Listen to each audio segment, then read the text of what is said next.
great thing about doing Remakes Week here on Thorgiween is that I could talk about Invasion of the Body Snatchers for 3 days in a row. Hey everyone, it's me, Aaron. And I'm Michelle. And as I mentioned, we're still in the middle of Remakes Week, in which we're looking at remakes of classic horror films. And, this one, I kind of hate admitting this, but this is the second time that I've seen Invasion of the Body Snatchers, because I turned it off the first time because I got bored with it. And everybody praises this film. Everybody says that this one is amazing. One of the best remakes, not just horror remakes, but remakes, period. One that everybody loves more than the original. So I hate admitting that I turned it off the first time because I was just so bored by it. But upon the second viewing, I actually dug it. I actually really enjoyed this one. And I'm actually a huge fan of the original Invasion of the Body Snatchers. I think that's one of those horror films that absolutely holds up. But it's very interesting how different this one is from the original. And a lot of that has to do with the time that it was made in. But I think that this remake absolutely stays true to the idea of the original Invasion of the Body Snatchers, in that the premise is meant to be a metaphor for stuff going on in America at the time. Because in the 1950s, when the original Invasion of the Body Snatchers was made, that was right at the beginning of the Cold War, and everybody was afraid of communists in America. Secret communists wandering around America. Oh, secret spies. Your friends could be communists. Your neighbor could be a communist. You could be one too, and you won't even know it. That's how the first film even ends. The first film ends with our hero. He's finally gotten to help. He's finally gotten to safety, and he's talking to someone about this and said, they're coming, and you won't even know who's it. Your friends could be it. They could be it. Someone out there could be it, like talking to the audience. It was meant to basically just be propaganda to tell people, hey, this thing is coming. You all know what I'm talking about. I mean, it was even a thing that came from space. And when the Cold War began, Russia got, the Soviet Union got Sputnik up there. And they got into space before us with that. So a lot of people are like, oh my god, they've got control of space? They could be spying on us right now from that. So a thing from space comes down, turns every single one of your friends into like-minded, mindless individuals. Yeah, that was the fear that so many people had at that period of time. Cut to the 1970s, and this one has way more of a down-to-earth sense, because the protagonist in the 1950s one, it was John Q. Everyman. It was the guy in every 1950s horror film where he might have been a scientist, who knows, because they were all fucking scientists in those films. Like, every single star of every 1950s horror film was, yes, I just happen to be here from the State Department, yes, that's not important at all. So yeah, this film, it's just regular people. It's kind of just swinging 1970s people. They're all just a group of pals, all just hanging out with each other, all living their own lives, trying to get along as best as they can. But the fear here does not come from an outside source. It's still an alien plant that comes from space that starts cloning people. But in here, it is far more of a fear from within kind of a thing. Because in the 1970s, that's when everybody started to distrust all the stuff that we had spent decades and generations just naturally believing was totally on our side. The government, of course they're on your side. Police officers, they're always on your side. Absolutely. But now there's like moments in here where they're starting to realize people are being taken over, and they're going, okay, well don't worry, I'm gonna call for help. How can I help you, Mr. Johnson?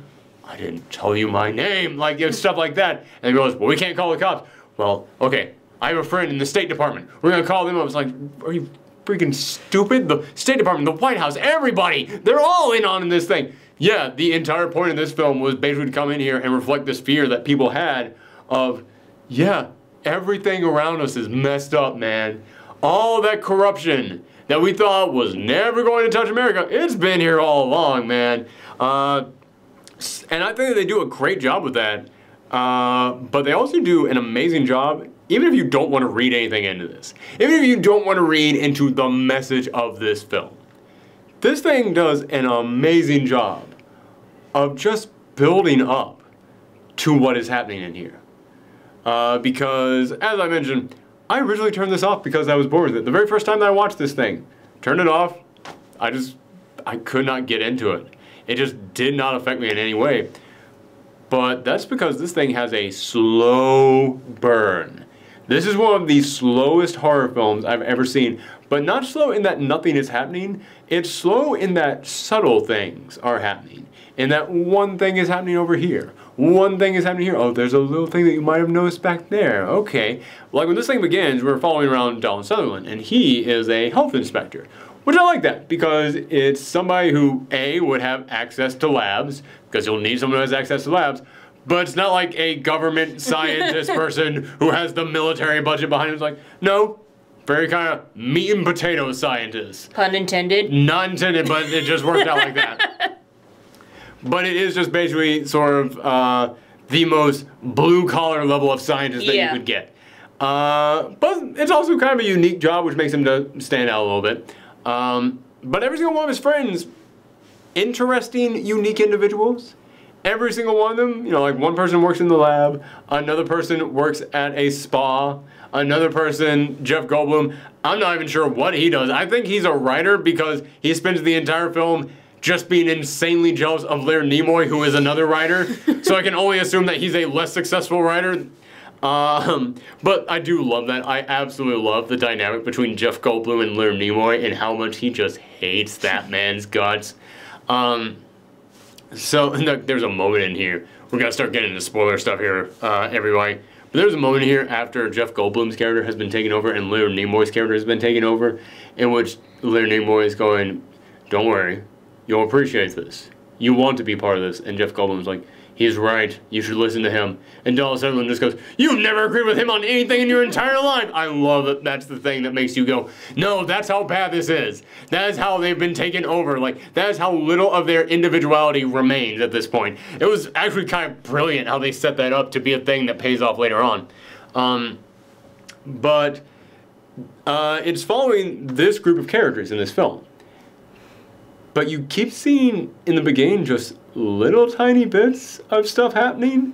Like there's a moment in which like you're just nosing everybody, you know, a couple people are walking kind of in step with each other.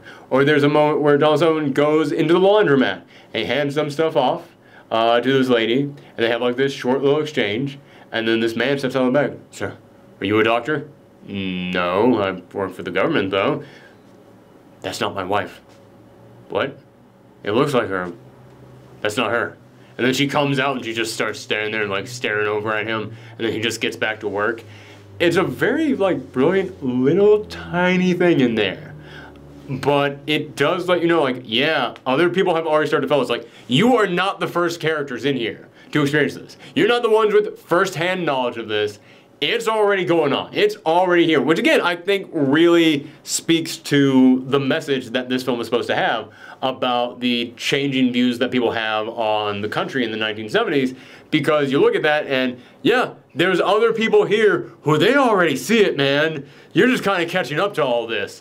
But there's actually a great scene in here that I love early on here, and it's a cameo because it's the actor who played the protagonist in the original Invasion of the Body Snatchers. He comes running up to their car and smashing on the window. He's going, "They're here! They're everywhere!" It's what he says at the end of the film. And then he goes running off, and you see people chasing after him. And it's such a weird, ominous thing. It's one of those things that it just makes you get a chill. Because you know that it means something. But you know that our characters don't know what that means yet. And even though you just saw this horrible thing happen, so many other people are just going about their daily business here. But you don't know if that means that they're infected or if it's just like, crazy guy running around, whatever. Because, I mean, if somebody did that in New York, we would be like, Jesus, get a load of that guy. And then we'd move into the next subway car, as you do. So that's how the film begins. The film begins just very slowly building up to all this. And this woman who, she's kind of Donald Sutherland's love interest, even though she already has a husband in here, she starts to suspect something's going on with her husband. And she mentions how, yeah, I followed him around and he was just exchanging a package from one person to the next, and then went over to another place and had a meeting with some other person, and they traded off this package, and I don't know what was going on with all that. And it's another one of those things that it's just a very slow thing that lets you know, yeah, this has already been going on. Her husband's not like patient zero. her husband is going up to other people who have already been building this thing up.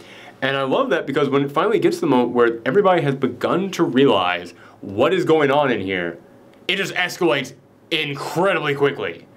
This was like right up until I stopped watching the first time around. Like, how long is this movie? It's about 2 hours, I want to say. Okay. I want to say, yeah, something around there.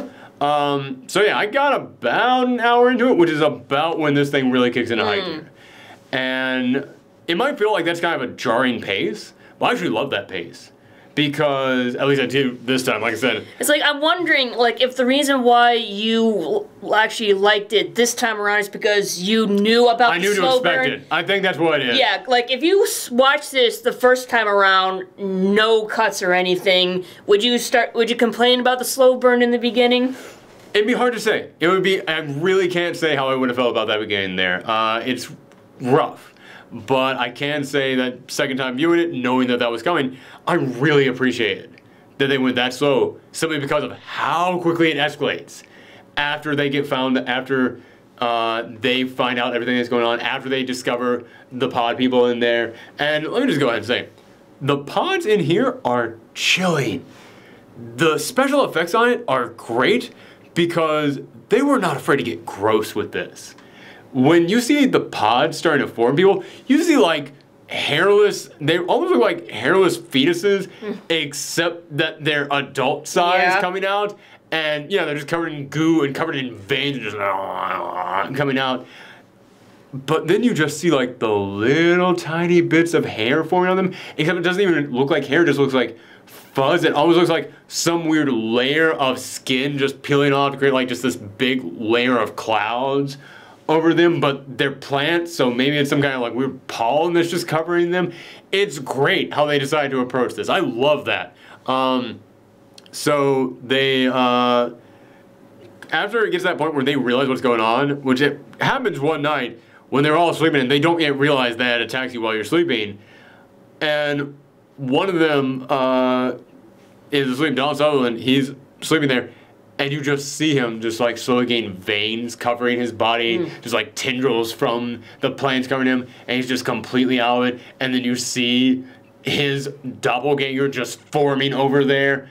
And then this woman wakes him up just screaming, "Get up, get up, get up," and he won't move. And she just keeps screaming again, and he will not budge.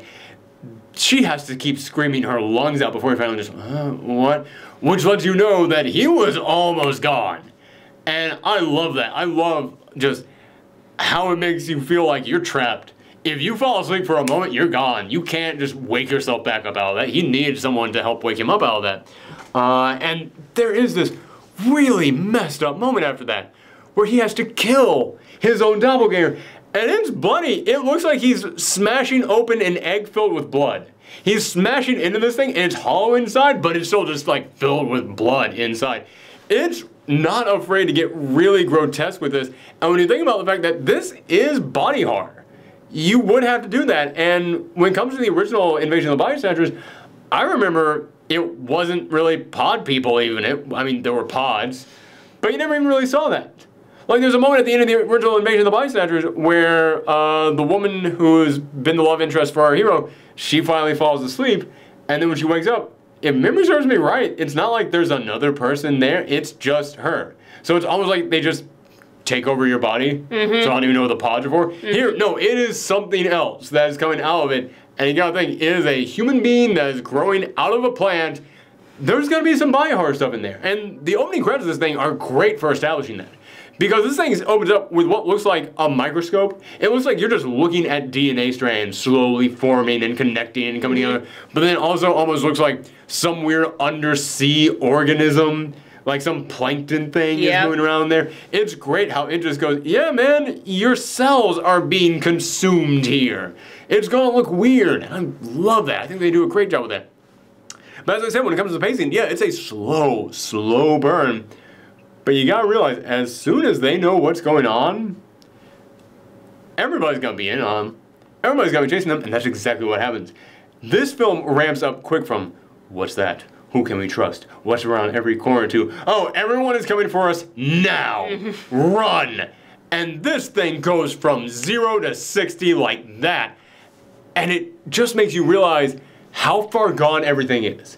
Because, again, as I said, this film does a great job of establishing they're not the first people to know about this. This is already going on. But after that is meant to make you feel like it's already too late. You're lost. It's done. So when it gets to that point, yeah, they're already looking around and they're seeing everything that's been consumed. They're seeing everyone in the town coming after them. They're seeing cops come after them. They're seeing helicopters come in, like shining a spotlight around for them. And there's moments in which members of their party get separated from each other. And it's great because you just know, I know I've said it's great so many times with this, but this movie is really good. But it does make you realize, goddamn, as soon, like, whenever a character in here says, I'll distract them, you know instantly they're not coming back. And it's heartbreaking. It really is. Because when they do reappear, you know what's up. You know what's happened. There's only one character that ends up coming back here after being separated from the group, and she comes back, and yeah, you don't trust her at first, but she says, no, it's still me. You can trick them. And they do try and trick them a lot like they did in the original film, where it's like, yeah, just don't show any emotions, which I do like the idea that even though they're all pod people, a lot of times when you think about like some kind of like a vegetative state, you think of like, okay, well, they have some way of communicating. I like that they still have to communicate orally. I kind of dig that because it does give you just enough hope. Like if these things were all telepathic or something, there'd be no point in resisting any of this. As soon as one knows, everybody knows. But no, there is like a chance. It gives the audience a little bit of hope that we can survive somehow if you can just sneak around them. You can trick them in some way. And the movie does a great job with that. But I love seeing after they start trying to trick them and they start trying to hide among them, you start seeing what everyone is doing. And you see, as soon as the lights go out in this town, there's our trucks pulling up and everybody starts lining up in the street just to gather these pods and just start taking them around the city. So you see how well organized they are, how much these pod people have everything together. And again, it's meant to all be just a big metaphor for anybody in power, I guess. Like I want to think of the simplest way to sum that up. But it's meant to be a big metaphor for authority. Government conspiracies. Government, yeah, basically. Yeah, it's meant to be like, no man, they have got everything in order. They've got the truck showing up at this time. They've got the police handling this. Everybody's just going to be mindless slaves going up there and obeying what authority says to them. Yeah, they pull that off very well. And they do some really weird stuff in here that is actually kind of creative. There's a famous scene in this film where they're standing in line and they're trying to act emotionless, not to give themselves away. But as they were running up there to this point, they see a homeless man who they had seen earlier in the film, and they try to get him to wake up. But they see that he's already got pods next to him, but he's also got a dog, and the dog is asleep next to him. There's a moment where they're standing in line, they're like, just be emotionless, just don't do anything. And the dog comes up with the man's face. And I mean, when you know that's coming, you can look at it and go, that poor dog had a human mask on him. But when you don't know that's what's coming, it's a freaky ass scene. It is a freaky scene. And yeah, it scares the hell out of them, they get exposed. And another thing about how they just took this and just twisted it, because the entire point of doppelgangers, not just in this film, but the idea of a doppelganger in general, is that it's something that resembles someone else, but there's just that one thing that makes them seem different and off, and that's unsettling. Whenever they find someone who is not human, they just point at them and just open their mouth, and they let out this, like this shriek comes out of them. So that was a great idea, because anytime that they're in like a big crowd and they're being chased by people, the shrieks aren't deafening. It's like cicadas flying in. So yeah, I love that they decided to do that. And towards the end of this film, man, you want to talk about a movie that just makes you feel hopeless. Make you feel like there's no point to any of this left anymore. Just give up at this point. Which, it's great that it makes you feel that, because everyone is telling them, like, it's inevitable. Just give up. Just do that. So when the movie can make the audience themselves feel that way, they nailed it. That is exactly what this film should have been going for. And there's a moment towards the end of this in which they find like the big production plant where all the pods are being made, and they're so tired. They just want to go to bed at this point. There's only 2 of them left at this point. Donald Sutherland and his love interest. And all of a sudden they hear bagpipes playing. And it's like Amazing Grace on bagpipes. And then they look and they see a boat. A boat up at the docks, and like, they're not infected. We can go to them. We can get help. And then Donald Sutherland has to leave her there. And he goes running after the dogs. And for anybody who wants the final spoilers in this, ignored, tune out now. Like, I'm getting into the final spoilers on this. He goes running up to this thing, And he gets halfway there, and then all of a sudden the music stops. And he looks and he sees like a truck with the pod people up there, and just go, oh, fuck. Like, hope, I've always said the key to a horror film is balancing hope. And this film, it came in, gave you that hope, and he was just too slow to get there. He just could not get to it in time. The pod people got there first, took over the entire ship. Just started, you don't know what happened to the people on that ship, but they're not there anymore. They're not them anymore. But this is the most disturbing scene in the entire film to me right after that. And this is that moment which I'm just like, fuck everything, man. Just no chance left for anything. He goes back up to his love interest after he ran off to try and get help, goes back up to her, and he picks her up, and she's got the vines all over. She's asleep, and she's just covered in the vines, sucking the juice out of her. He's, no, wake up, I love you, please, wake up. And then it shows her like sucking in her lips a little bit to make her look like she's getting thinner. But then after another cut to her, it's now a fake, but for the 1970s, it's a pretty good fake. And they just had her fake body collapse and crumble into goo in his hand. And it is, even when you know it's a fake, it's disturbing. And I gotta give them credit on that prop that they made. And just how well they're able to set up that moment in here. It is done masterfully in this moment. So the movie ends then with Donald Sutherland deciding that he, like, fuck it. I'm hero of this plant. I have lost everything. So he tries to burn the plant down. And not only is he trying to burn the plant down, he's got the pod person of his lover chasing after him now. So he's got a mental fuck going in every direction at the moment. He has got just everything going wrong for him. And he's just like, screw this. You understand how desperate he is at that moment to just blow his cover. Just because he's saying, I'm going to die anyway. I'm taking out as many of you as I can. So he tries to burn down the plant where they're processing all the pods. And you're like, okay, was he successful here? And then it cuts to him walking around, and he's back, and everything kind of seems normal, except everybody's a bit too quiet, and it makes you go, oh no, he wasn't successful. Oh no. And this, I will admit, had already been spoiled for me. This had already been spoiled for me. At the end of this thing, the woman who came up to them and said, no, it's okay, you can actually fool them if you just act like you have no emotions. She comes up and goes, Don. I know it's not his name, but Donald Sutherland was the actor, and that's all I remember. Don. And then he stops. He turns around and goes, oh, thank God. And then he just goes, ah! And the final shot is him screaming, and then you hear all the other screams echoing throughout the town, and she's just screaming, no! I had that spoiled for me long ago, and I've always wondered, if someone hadn't had that spoiled, would you have known that was what was going to happen? Because you saw him tired, you saw him beaten, you saw him just desperate.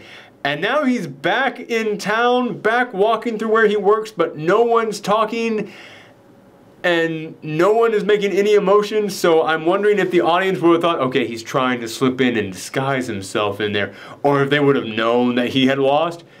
Because I know some people might be thinking, well, maybe they're supposed to think that he actually won that night and everyone did return home. They're all just being kind of quiet in there. There is a moment after it cuts back to him being in town of a school bus pulling up for a field trip and a bunch of kids getting off, and one of them goes, I'm not tired, why do we have to take a nap now? And I just went, oh, fuck. Yeah, I do not believe that you were supposed to believe he won there at the end. I think that they gave away their hand early on that. So I think the only question was he supposed to be in hiding, or were you supposed to know that he was already taken over?